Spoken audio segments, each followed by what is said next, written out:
यह बुक हर फाइनेंशियल यात्रा शुरू करने वाले लोगों को पढ़ने की सलाह दी जाती है। इस बुक में हम अपनी अमीर बनने की इच्छा के बाद उठने वाले सभी सवालों के जवाब मिल जाते हैं।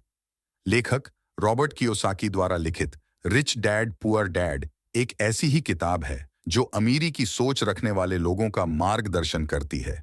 लेखक इस बुक में बताते हैं कि उन्होंने किस प्रकार रिच डैड से फाइनेंशियल ज्ञान प्राप्त किया और आज वह किस मुकाम पर पहुंच गए हैं।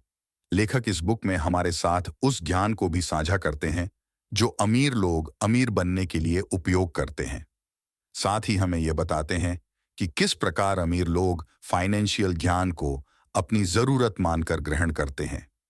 जो भी व्यक्ति पैसे का उपयोग करता है उसके लिए फाइनेंशियल ज्ञान जरूरी है। तो हम सभी पैसे का उपयोग करते हैं, तो ये जरूरी है कि हम फाइनेंशियल ज्ञान के महत्व को समझें और जीवन में उतारने का प्रयास करें। फाइनेंशियल शिक्षा पैसे से पैसे बनाने की एक कला है जो हम वित्तीय ज्ञान को बढ़ाकर सीख सकते हैं। ये इसलिए जरूरी है क्योंकि हम पैसे का उपयोग करते हैं। गरीबी फाइनेंशियल ज्ञान के अभाव में पैदा होती है। लेखक का मानना है कि फाइनेंशियल ज्ञान स्कूल कॉलेजों में नहीं सिखाया जाता है, इसलिए हम पैसों से चीजें खरीदना तो सीख जाते हैं लेकिन पैसे से पैसे बनाने का विज्ञान नहीं सीख पाते हैं। लेखक इस बात को जानते हैं कि हमारे स्कूलों में फाइनेंशियल शिक्षा का ज्ञान नहीं दिया जाता है, इसीलिए वे वित्तीय शिक्षा के ज्ञान को स्वयं ग्रहण करने की इच्छा जागृत करने पर जोर देते हैं। अगर हम पैसे से पैसे बनाने का विज्ञान सीखना चाहते हैं तो हमें स्कूल की आवश्यकता नहीं है, हमें तो वित्तीय ज्ञान की आवश्यकता है। संपत्ति वह होती है जो हमारी जेब में पैसे डालती है और दायित्व वह होता है जो हमारी जेब से पैसे निकलता है। अमीर होने के लिए हमें संपत्ति खरीदनी होती है ताकि संपत्ति से पैसा आता रहे और हमें अधिक काम न करना पड़े। संपत्ति और दायित्व के बीच अंतर समझना इतना ही आसान और इतना ही मुश्किल भी है जैसे मध्यम वर्गीय लोग उन चीजों को संपत्ति मानते हैं जो असल में दायित्व होते हैं। मान लेते हैं हम अभी एक घर खरीदने में सक्षम नहीं हैं, लेकिन हम लोन लेकर घर खरीदते हैं और उसमें रहते हैं, तो यह दायित्व होगा क्योंकि हमें लोन चुकाने के लिए काम करना पड़ेगा। इस प्रकार हम अपने बैंक को अमीर बनाते जाते हैं और खुद गरीब होते जाते हैं। लेखक बताते हैं कि संपत्ति और दायित्व के बीच अंतर समझने के बाद हम दायित्व को भी संपत्ति बना सकते हैं। यह ज्ञान हमें फाइनेंशियल बुद्धि देती है। जैसे मान लेते हैं कि हम कोई घर खरीदने में सक्षम नहीं हैं और हम बैंक से लोन लेकर घर खरीदते हैं, उस घर को किराए पर दे देते हैं और किराए से हम अपना लोन भरते हैं।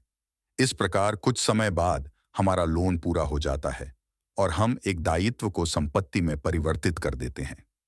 लेखक निष्क्रिय आय के स्रोत के बारे में बताते हुए कहते हैं कि हमें ऐसी संपत्ति इकट्ठी करनी होगी जहां हमारी होने की आवश्यकता ना हो।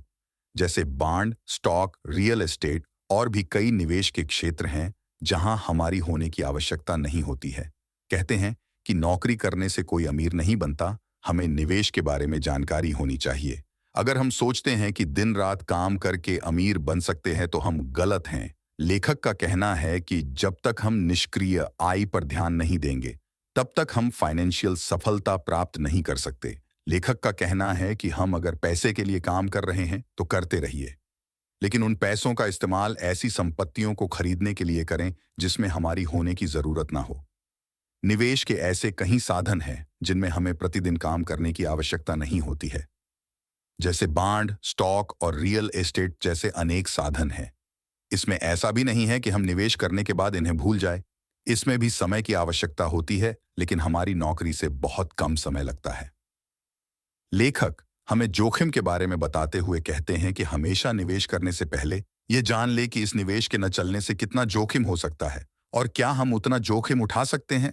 इसके बाद ही किसी निवेश में अपनी मेहनत की कमाई लगाने के बारे में सोचें। अगर हम जोखिम तत्व को नजरअंदाज करके निवेश से पैसा बनाने के बारे में सोच रहे हैं तो हम लंबे समय में मार्केट से हार जाएंगे, क्योंकि कहते हैं कि जोखिम वह होता है जो हमारे सब कुछ जान लेने के बाद भी बच जाता है। जोखिम हमारे पैसे की हानि के साथ साथ हमारी मानसिकता को भी नुकसान पहुंचता है। कुछ लोग सोचते हैं कि वे कुछ पैसा गंवा देने के बाद भी मार्केट में दोबारा से आ जाएंगे, लेकिन वे यह नहीं सोचते कि उनकी मानसिकता पर इस चीज का क्या असर होगा। जो लोग सफल होते हैं वे अपने जीवन में जोखिम के महत्व को समझकर उसका उपयोग करना सीखते हैं। लेखक बताते हैं कि बहुत कम जोखिम लेना हमारी धन निर्माण की यात्रा में बाधा बन सकता है, क्योंकि भाग्य अक्सर साहसी लोगों का ही साथ देता है। लेखक का कहना है कि हमें सीखने के लिए काम करना चाहिए ताकि हम सीखकर और अधिक पैसा बना सकें। जो लोग पैसे कमाने की इच्छा रखकर काम करते हैं, वे अपने काम से कुछ भी सीख नहीं सकते। लेखक बताते हैं कि जो व्यक्ति ज्ञान की खोज करना बंद कर देता है, उसके मस्तिष्क में अज्ञान घुस जाता है। क्योंकि बदलते हुए संसार में अगर हम यह सोच रखते हैं कि हमने सब कुछ सीख लिया, तो इतना तय है कि हम अपनी सफलताओं से नीचे उतर रहे हैं। लेखक बताते हैं कि सफलता के लिए ज्ञान की खोज आवश्यक है। ज्ञान की खोज उतनी ही जरूरी है जितनी हम पैसे की खोज कर रहे हैं।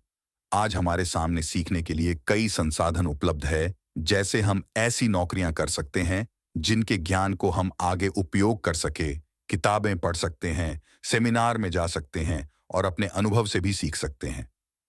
इस बुक समरी में हमने 5 महत्वपूर्ण बातें सीखी है, जो कि इस प्रकार हैं। पहली, फाइनेंशियल ज्ञान पैसे की खोज के लिए जरूरी है और इसी ज्ञान की मदद से हम संपत्ति और दायित्व के बीच अंतर कर सकते हैं। दूसरी, संपत्ति हमारी जेब में पैसे डालती है और दायित्व हमारी जेब से पैसे निकलता है। तीसरी, संपत्ति हमें निष्क्रिय आय बनाकर देती है और दायित्व हमारा पैसा ले जाता है। चौथी, रिस्क मैनेज करना हमें बड़ी सफलताएं दिला सकता है। और अंत में, निवेश लगातार सीखने वाली एक प्रक्रिया है। इसमें हम जितना सीख सकते हैं, उतनी सफलता प्राप्त कर सकते हैं। यदि आपको आपकी यह पुस्तक सारांश पसंद आती है, तो कृपया इस वीडियो को लाइक करें और आप अपने सुझाव पर टिप्पणी भी कर सकते हैं। हम आपके द्वारा दिए गए सुझाव के आधार पर अगला वीडियो बनाने की पूरी कोशिश करेंगे। और इसी तरह नई पुस्तक सारांश सुनने के लिए चैनल को सब्सक्राइब करें और अपने दोस्तों के साथ शेयर करना न भूलें।